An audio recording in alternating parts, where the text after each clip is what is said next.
ओम।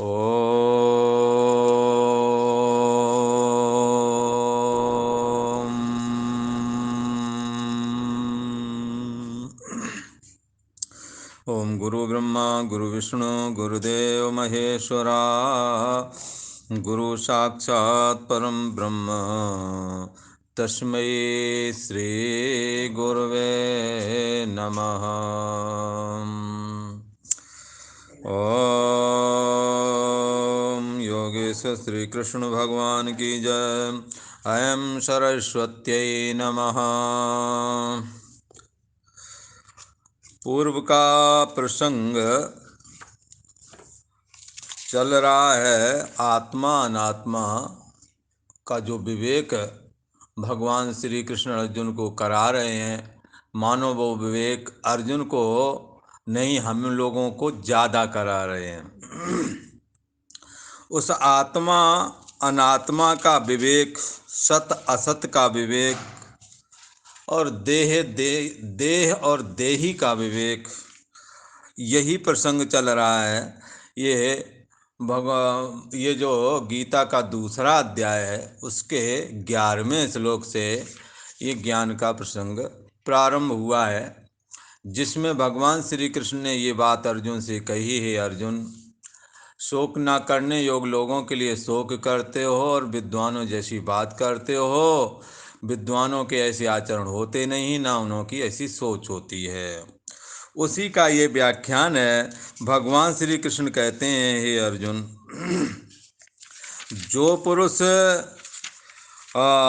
इस आत्मा को नाश रहित, सदा रहने वाला, अजन्मा और अव्यय जानता है, वह पुरुष कैसे किसको मरवाता है और कैसे किसको मारता है। भाई, मरवाने वाला और मारने वाला, इन दोनों को अपनी औपाधिक जो स्थिति शरीर है, इंद्रियां हैं, उनका होना मांगता है।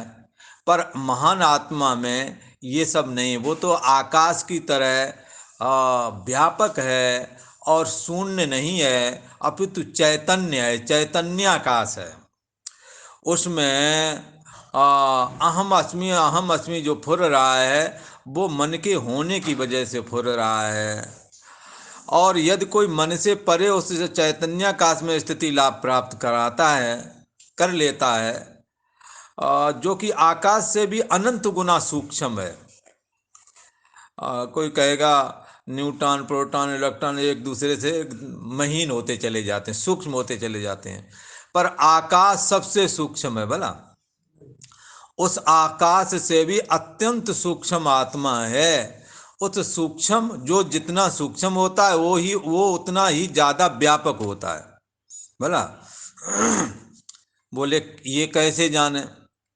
तो ये समझ लें, पृथ्वी स्थूल है। पृथ्वी में जो मिट्टी है वो सूक्ष्म है। तो पृथ्वी जो है, पृथ्वी के ऊपर विद्यमान जितने भी पदार्थ हैं, उनमें सबसे ज्यादा व्यापक है। और पृथ्वी से भी सूक्ष्म जल है, वो जल पृथ्वी से भी कई गुना ज्यादा है। और जल से ज्यादा सूक्ष्म अग्नि है, वो अग्नि जल से भी 10 गुना ज्यादा है। और अग्नि से भी ज्यादा सूक्ष्म वायु है, जो अग्नि से भी 10 गुना ज्यादा मानी गई है। और वायु से भी अत्यंत सूक्ष्म आकाश है। हाँ, वो आकाश अनंत गुना वायु से ज्यादा है। जहां जहां वायु है, आकाश पहले से ही विद्यमान है। तो आकाश सबसे सूक्ष्म है, इसलिए ये सबसे व्यापक भी है। पर इस आकाश से भी ये चैतन्य तत्व, ये महान आत्मा उससे भी अधिक सूक्ष्म है। इसलिए उससे भी अधिक अनंत गुना ज्यादा व्यापक है। जैसे आकाश में अनेकों देश रहते हैं, 7 महाद्वीप हैं, 7 महाद्वीपों में लगभग 200 के लगभग देश रहते हैं। सबको रहने की जगह आकाश देता है। ऐसे ही ये चैतन्याकाश है, ये अनंत जीवों का आश्रय और प्रकाशक बनता है। अनंत जीवों में स्त्री पुरुष हम लोग तो ले ही लें, घोड़ा गधा पेड़ पहाड़ ये सब जितने भी हैं, इनमें भी कुछ अहम है। किन्हीं किन्हीं में अहम सोया हुआ है, किन्हीं किन्हीं में जागा हुआ है। जैसे मनुष्य है, इसमें अहम जगा हुआ है, और कीट पतंग आदि में अर्ध जगा हुआ है, आधा सोया आधा जगा हुआ। पर पहाड़ों में अहम पूरा सोया हुआ है। ये सारे अहम उस चैतन्याकाश में फुर रहे हैं, और ये चैतन्याकाश रूप और आकार से रहित है, और बाकी सब रूप और आकार वाले हैं। इसलिए रूप और आकार वाला निराकार को मार नहीं सकता। एक और सिद्धांत है कि ये चैतन्याकाश जो है ना, चैतन्याकाश जो है ये कैसा है, चैतन्याकाश आकाश की तरह शून्य नहीं है। चैतन्याकाश में ज्ञान, अखंड ज्ञान बसता है। यही वजह है जागृत, स्वप्न और सुषुप्ति दो तीनों अवस्थाएं आपके सामने गईं और आपके द्वारा जानी गईं। तो इसका मतलब ये साफ जा रहा है कि आप जड़ नहीं हैं, आप चेतन हैं। और आप जानने वाले हैं, जानने में जो वस्तु आती है वो जानने वाले से अलग हो जाती है। जो वस्तु अलग है वो काल्पनिक मानी जाती है। जैसे सोने से, सोना जो है आभूषण को देखता है, आभूषण सोने को नहीं देख सकता। सोना अंतर में है, बाह्य आभूषण है, आभूषण कल्पित है, सोना यथार्थ है। तो कल्पित आभूषण सोने का कुछ भी बिगाड़ नहीं सकता। इसी प्रकार से ये चैतन्याकाश जो अनंत आत्मा है, ये उसके आश्रय में फुरने वाले ये जीव अहम अस्मि करके ये काल्पनिक हैं उसकी दृष्टि से। इसलिए काल्पनिक वस्तु अधिष्ठान आत्मा का कुछ भी बिगाड़ नहीं सकती। इसलिए भगवान श्री कृष्ण ने कहा, जिसने आत्मा को ऐसा जान लिया वो कैसे किसको मरवाता है, कैसे किसको मारता है। नहीं मरवाता है, ना ही मारता है। शरीर बदलने की प्रक्रिया तो बता ही दी। शरीर बदलता है तो ऐसे ही बदलता जैसे आप कपड़ा चेंज करते हैं। पुराने कपड़े को हटा दिया, नए कपड़े पहन लिए, कोई दुख नहीं हुआ। ये विद्वान पुरुष क्या करते हैं, जिनके प्राण चले गए उनको ऐसे ही देखते कपड़ा बदल गया, इसलिए शोक नहीं करते हैं। और जिनके कपड़े अभी मजबूत हैं शरीर के, वो कहते भी पहने रहो, भी काम आ रहा बोला। ऐसे जिनका शरीर मजबूत है उनके लिए भी शोक नहीं करते कि वह अभी मजबूत है, धर्म कर्म कर लो, परोपकार कर लो, भगवान का स्मरण कर लो, और इस बात की तैयारी कर लो एक दिन हमें भी जाना है, मन बना लो बोला। वो चले गए, उन्होंने मन नहीं बना पाया और उनको मृत्यु ने हटा लिया। हमें भी हटाने आएगी। हम पहले से ही मन हटने का बना लें तो क्षोभ ना होवेगा। मृत्यु सभी का साथ एक जैसा बर्ताव करती है, क्या राजा क्या रंक। आपके बांधव आपके हैं ऐसा आपका दिल मानता है, पर मृत्यु ऐसा नहीं मानती। मृत्यु और इसलिए शास्त्र और गुरुओं ने ये बात कही कि यदि तुम्हें ऐसा लगता ये हमारे हैं तो इस सोच को बदल लो। बोले बदल के कौन सी सोच बना ले महाराज। बदल के तुम ये सोच बना लो कि तुम्हारे परिवार में मान लीजिए 5 सदस्य हैं, पति पत्नी और बच्चे बच्ची हैं बोला। अब इनके तुम्हारे पास जो भी धन आ रहा है ये सबका इकट्ठा होकर के प्रारब्ध आ रहा है। तुम्हारे पास जो भी पेमेंट आपको मिलता है वो सारे लोगों की इकट्ठा होकर के जो आती है वो सबका है, उसमें सबका प्रारब्ध जुड़ा हुआ है। तो सबका जुड़ा हुआ तो ये नहीं लगता है कि सबका काम तुम कर रहे हो। बोले हाँ लगता है, पर ये कौन करा रहा होगा तुमसे ये काम। जो करा रहा है उसी का ये सारा काम है। समझ में आया। जन्म से पहले स्त्री तुम्हारी थी क्या? पुरुष तुम्हारा था क्या? साथ में बांध के लाए थे क्या?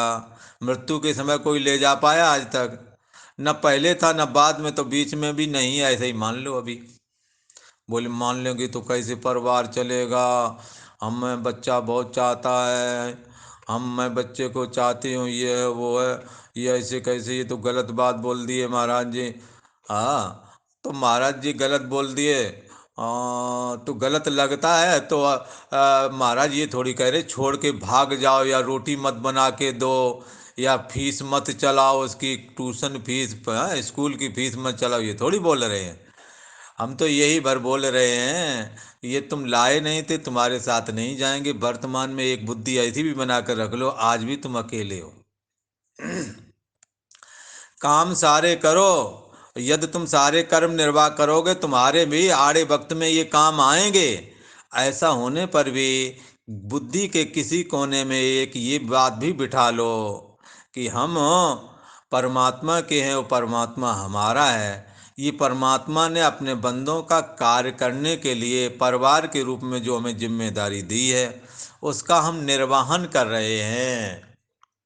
और एक बात और भी बताऊं आपको, बहुत सारे परिवार के जो गार्जियंस लोग हैं, उन्होंने अपने बच्चों को समर्थ बनाने के लिए क्या नहीं किया, पर वो कामयाब नहीं हो पाए। ऐसा क्यों हुआ? अच्छा, कई ने मेहनत की, कामयाब हो भी गए, ऐसा भी है।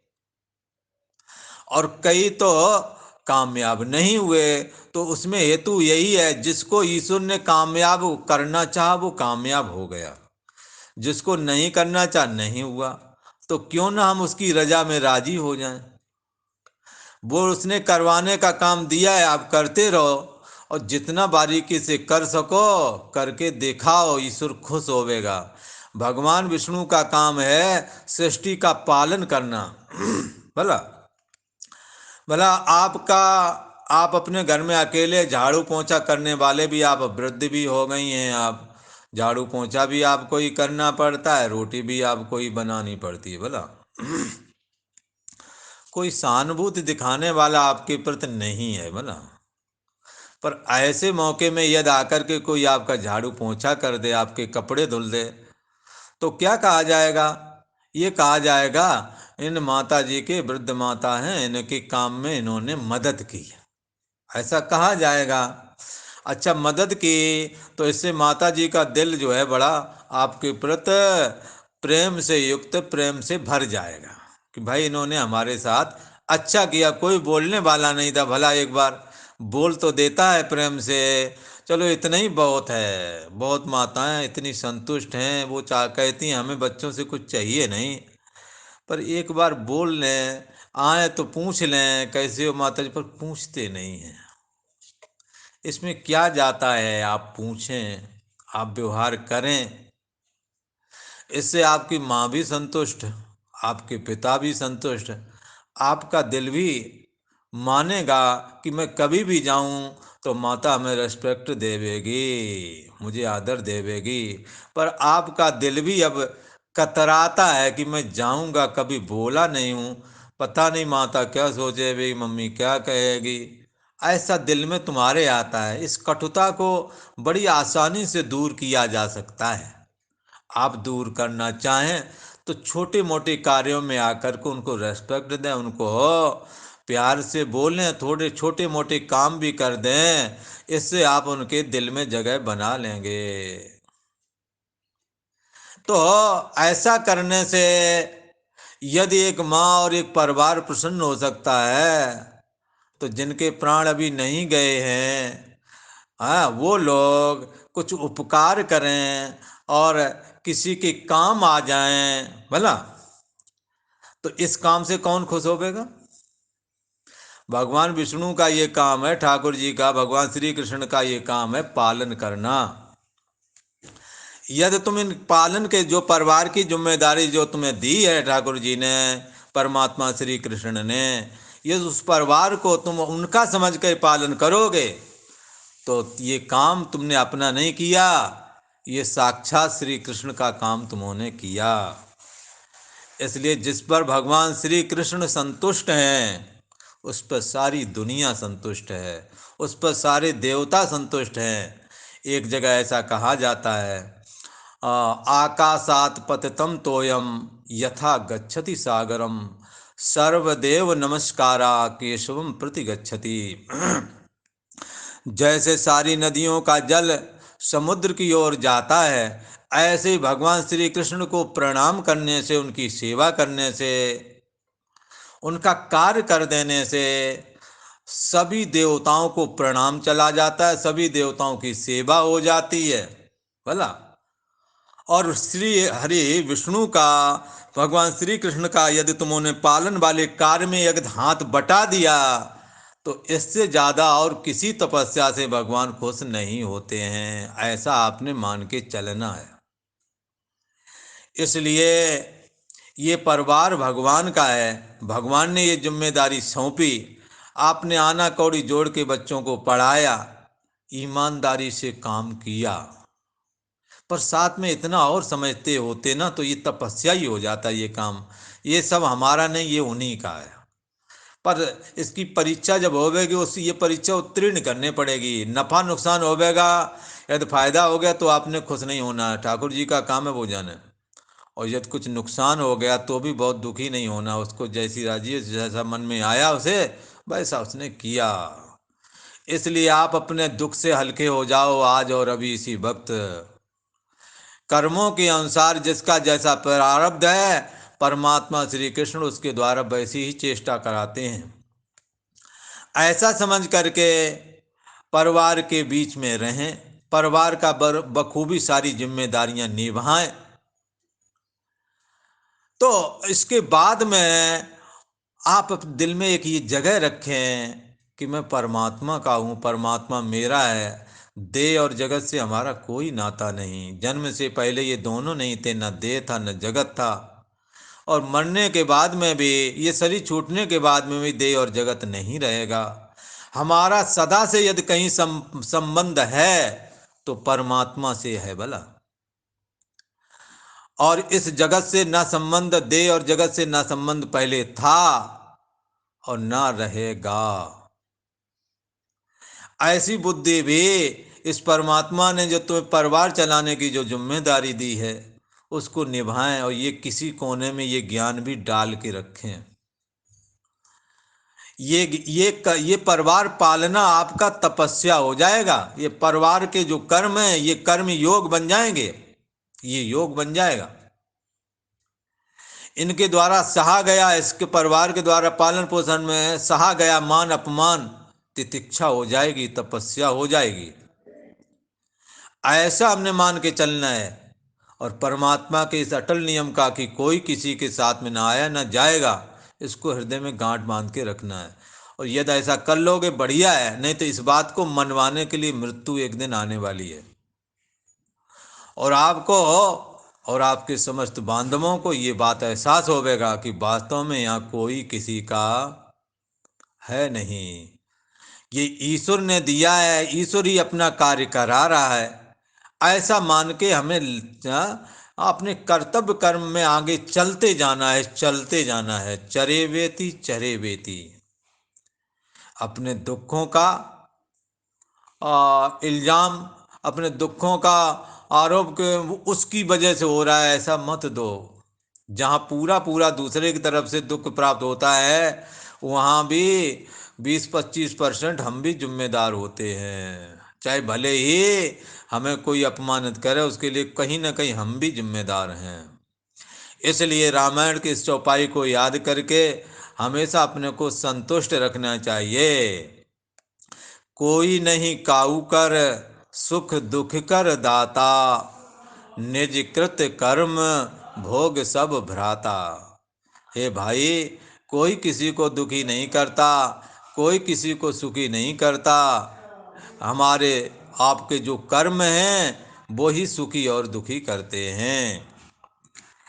और शरीर छूटने की प्रक्रिया कपड़े पहनने और त्यागने जैसी है। इसको कोई काट नहीं सकता, गला नहीं सकता, जला नहीं सकता। ऐसा ये आत्मा है, ऐसा स्वरूप है तुम्हारा। इसलिए देह इंद्रिय आदि से यदि आप हट जाएं और इनसे मैं बुद्धि का त्याग कर सकें तो आज और इसी वक्त आप जीते जी मुक्त हैं। ऐसा गीता का वचन है, हम नहीं कह रहे, ये बात गीता की है बोला। तो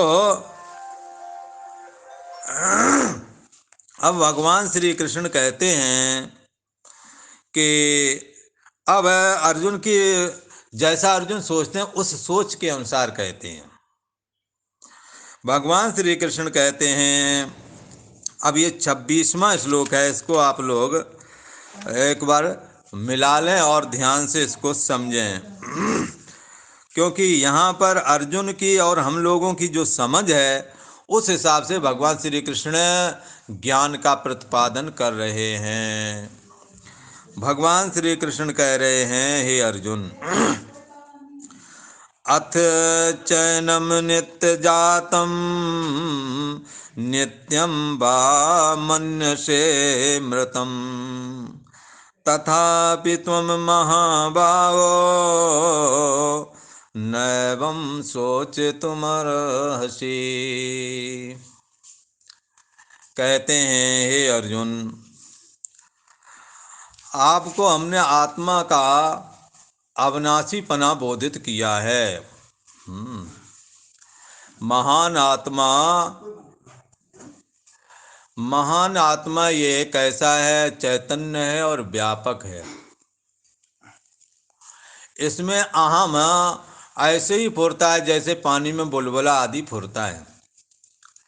ऐसे में यदि अस्तित्व की चर्चा करें तो अस्तित्व बुलबुले का और लहर का जैसे पानी ही होता है, ऐसे ही इस जीव का आश्रय और प्रकाशक जहाँ से ये फुरता है वो चैतन्य तत्व ही स्वीकार किया गया है। स्वीकार ही नहीं किया गया है, आप इस पर विचार करो, आपको दिखेगा। और यदि आप कहो कि नहीं है, फिर ये सारा ज्ञान भगवान ने अर्जुन को बताया और कहा, यदि इसके बाद में भी तुम्हें लगता है कि नहीं मरने जीने वाले लोग हैं, ऐसा में लगता हो तो उनकी समझ के अनुसार बोलते हैं। अथ चा ऐनम नित्य जातम, हे अर्जुन, अथ किंतु चा त्वम एनम नित्य जातम, यदि तुम इस आत्मा को नित्य जन्मने वाला मान लो, भला कि नित्य जन्मता है और वह नित्यम मृतम मन्य से, परंतु यदि तुम इस आत्मा को सदा जन्मने वाला तथा मरने वाला मानता है, यदि ऐसा मानता है कि नहीं शरीर के जन्म लेते ही जन्म हो गया, शरीर के मरते ही मर गया, अगर ऐसा मानते हो तो भी तुम्हें सोचना करना चाहिए। हाँ, तथापि महाभावो एवं सोचितम नारसी, फिर भी हे महाभाव तुमको इस प्रकार से सोच नहीं करना चाहिए। अच्छा, हाँ, सीधी सी बात है। यदि तुम ऐसा मानते हो आत्मा जन्मने मरने वाला, नित्य जन्मने और मरने वाला है, अगर ऐसा मानते हो तो भी तुम्हें शोक न करना चाहिए।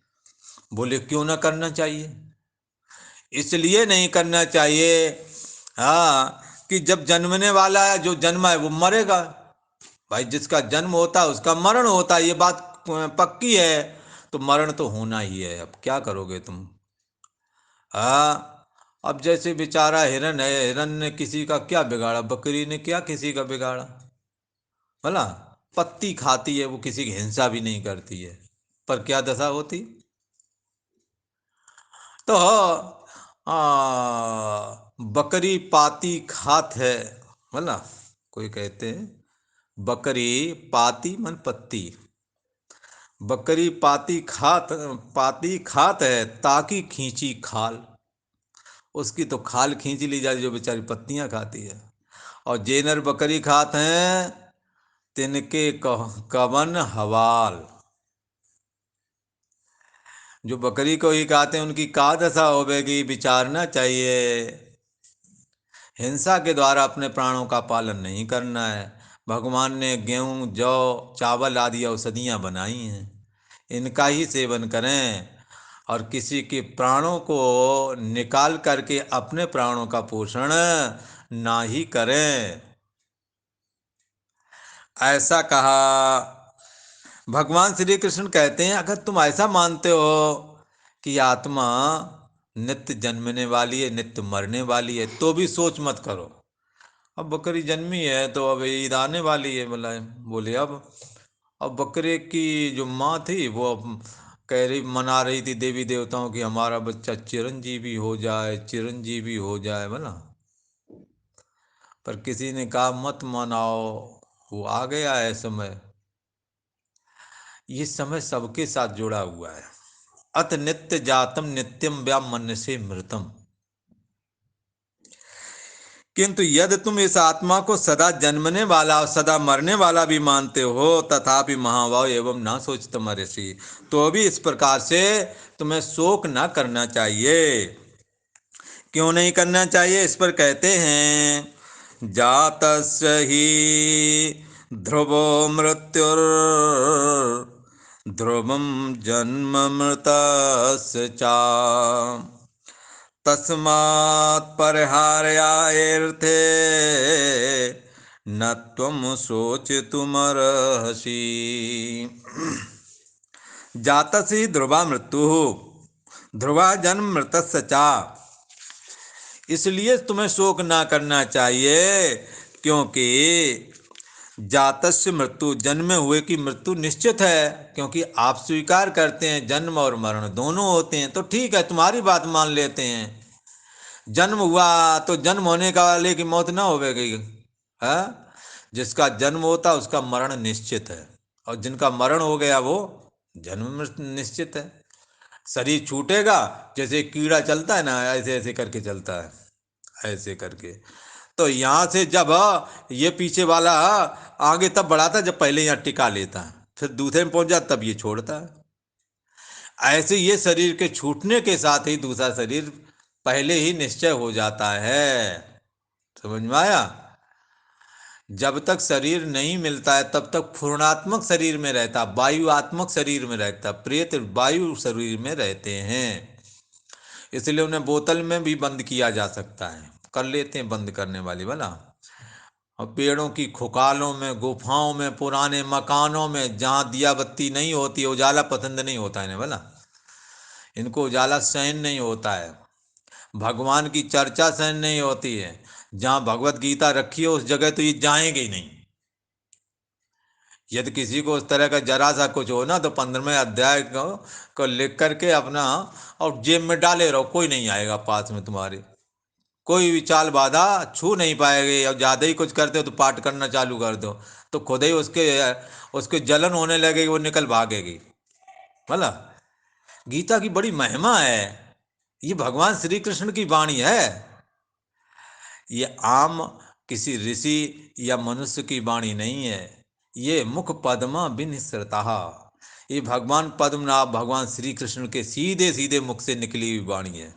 इसलिए भगवान इस समय जरूर नहीं है। शरीर तो नहीं दिख रहा है, हाय शरीर भी बना, भगवान के शरीर का भी अंतर है। जब भगवान का भजन करने वाले भगवान के दर्शन की इच्छा रखते हैं, तो आज भी भगवान श्री कृष्ण के दर्शन होते हैं भला। तो भगवान श्री कृष्ण संकल्प से कभी भी देह धारण कर लेते हैं, हमेशा तो तुम्हारी आत्मा के रूप में अभी भी विद्यमान है। इसलिए कहीं गए नहीं, यही है हम लोगों के बीच में भला। और गीता उनकी वाणी है, इसलिए वांग में भगवान का अवतार आज भी विद्यमान है हम सभी के पास में। वाणी के रूप में भगवान का अवतार अभी भी अंत नहीं हुआ, न कभी होगा। ये भगवान की वाणी है। इसलिए भगवान श्री कृष्ण कहते हैं, यदि हे अर्जुन, यदि तुम ऐसा मानते हो कि नहीं ये तो जन्मता मरता है, तो ठीक है, तुम्हारी बात मान लेते हैं। जन्मने वाला है, जन्म हो गया तो मरेगा। अब मरेगा तो फिर अभी ना मारोगे, बाद कुछ दिनों बाद मर जाएंगे। कौन हमेशा बने रहेंगे क्या? चलो उन लोगों को तो महाभारत में जितने मर गए वो तो मर गए, पर बाकी लोग कैसे मर गए? जो उस समय और भी तो जनता जनार्दन रही होगी। एको बचा हुआ उस समय का, पांडवों का किला भी नहीं रह गया, न कौरवों का किला रह गया, सब ध्वस्त हो गए। इस संसार में जिसका निर्माण हुआ है उसका क्षय होता है, जो फला है वो झरा है। जिसमें फल आया वो झर जाता है, जिसमें बचपना दिखता है वो जवान बुढ़ापा होकर वो ठंडा पड़ जाता है। बच्चे एक जगह ऐसा कहते हैं, कच्चे तो अच्छे लगे भला, गदराए बहुत मीठा है। एक फल ऐसा है जो कच्चा बहुत बढ़िया लगता है भला, और गदराए और मीठा है। गदरा जाने पर मिठा जाते हैं। और हे सखी, वो कौन सा फल जो पक जावे कड़वा है? जो पक जाने में कड़वाने लगता है, वो फल कौन सा है? तो ये बचपना कच्चे तो अच्छे लगे भला। बचपना तो अच्छा लगता है, सभी बच्चों को खिलाते हैं, आलिंगन चुम्बन आदि करते हैं। गदराए खूब मिठाई। थोड़ा हाँ एज बढ़ गई, 18-20 से आगे जैसे निकले तो मिठाने लगता है, लोग खूब एक दूसरे के साथ चिपटे चिटाए रहते हैं। पर जब फल पक जाता है, हाँ वो कौन सा फल है जो पक जाए कड़वा है? वो कड़वाता है फिर तो बाद में है। बुढ़ापा में तुम्हारे पास कोई बैठना नहीं पसंद करता है बोला, बात करना पसंद नहीं करता है। माताएं तरसती हैं अपने ही बच्चों से, जिन्होंने अपना छिपा कर रखे हुए पैसों को भी उनकी फीस में लगाया बोला, अपने गहना तक बेच डाले उनकी पढ़ाई कराने के लिए। वो ये तरसती हैं कि ये एक बार हमसे बोले ही ले। बोलता भी नहीं है। क्यों नहीं बोलता? क्योंकि वो फल कड़वा गया अब। अब फल में मिठास नहीं रह गई है, जहाँ मिठास लगती है वहां तो दिन भर पड़े रहते हैं बोला। बातों का सिलसिला ही नहीं बंद होता है। जब मौका लगता है तब उसी की चर्चा। इसलिए ये फल ऐसे ही हैं। इन फलों को हम देखें, पर देखें ही है, इनका उपयोग ना करें। इसलिए द्वासुपर्णा सा संयोजा सकाया, जीव और ईश्वर इस शरीर में रहते हैं बोला। एक क्या है, एक जीव जो है शरीर के सुख दुख रूपी जो फल आते हैं उनको भोगता है, और अंदर जो साक्षी आत्मा है जो ईश्वर है वो देखता रहता है, उससे जुड़ता नहीं है। हमारे पास हल क्या है इस दुख से निकलने का? माताओं से या बुजुर्गों को इन्होंने बोलना नहीं है तुमसे, यह पक्का मान के चलो। अब बोलेंगे तो वो बोलेंगे जो कर्तव्य परायण हैं, जो निष्काम भाव से मातृभाव से माता को स्वीकार कहते हैं करते हैं, पितृभाव से पिता को स्वीकार करते हैं, और अपने दायित्वों को समझ करके हाँ हमेशा जो ये करते हैं अपने कर्तव्य का पालन, वो ही केवल आपसे हालचाल आदि पूछेंगे, वो ही आपसे प्यार करेंगे। पर जिन्हों के अंदर ये संस्कार नहीं है, वो संस्कार विहीन आपका आदर नहीं कर पाएंगे। इसलिए नहीं कहा क्योंकि आकर्षण कुछ रह नहीं गया। आकर्षण के रहते कुछ ना भी किया हो उपकार, तो भी अगले लोग जाकर के चर्चा करते हैं, लगता कुछ बोल लिया जाए, कुछ चर्चा हो जाए। जिनके फल मीठे हैं ना, वो उन फलों से बात करते हैं। पर जिन्हों के अब कड़वा गए हैं फल, वो फल जो है अब उपकार किए हुए भी हैं तो भी उनसे हाँ ना का जवाब नहीं मिल पाता। ये जीव का स्वभाव है। शरीर के बचपना वाली अवस्था में किस तरह से ये चलता है, किस तरह से इसके विचार होते हैं, जवानी में किस तरह से चलता है, किस तरह से इसके विचार होते हैं, और बुढ़ापे में कैसे होते हैं, इनसे आसक्त होता है, और अनुकूल प्रतिकूल परिस्थितियों में ये सुखी और दुखी होने लगता है। इसलिए इससे हमने बचने का एक ही हल है कि हम ईश्वर की तरह दृष्टा बन जाएं, ना अनुकूल परिस्थितियों में सुखी हों, ना प्रतिकूल परिस्थिति में दुखी हों, इसको जानते भर रहें। जानना पना साक्षी का भाव है।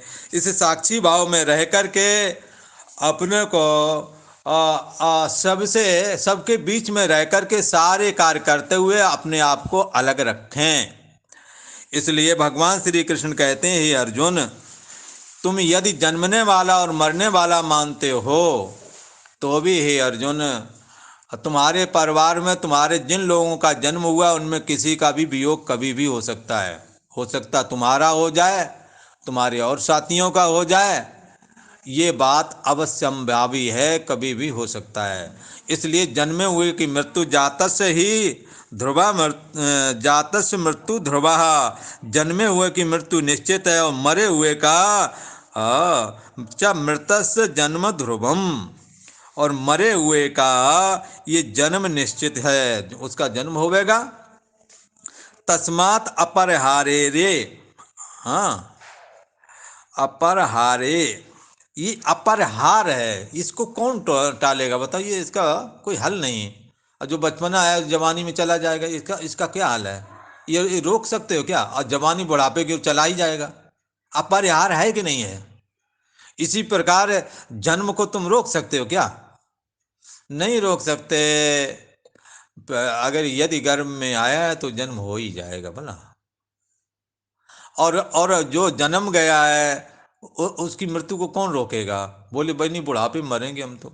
और रोड पे जब गए तो बड़ा पता लगा वो लड़का ही मर गया है।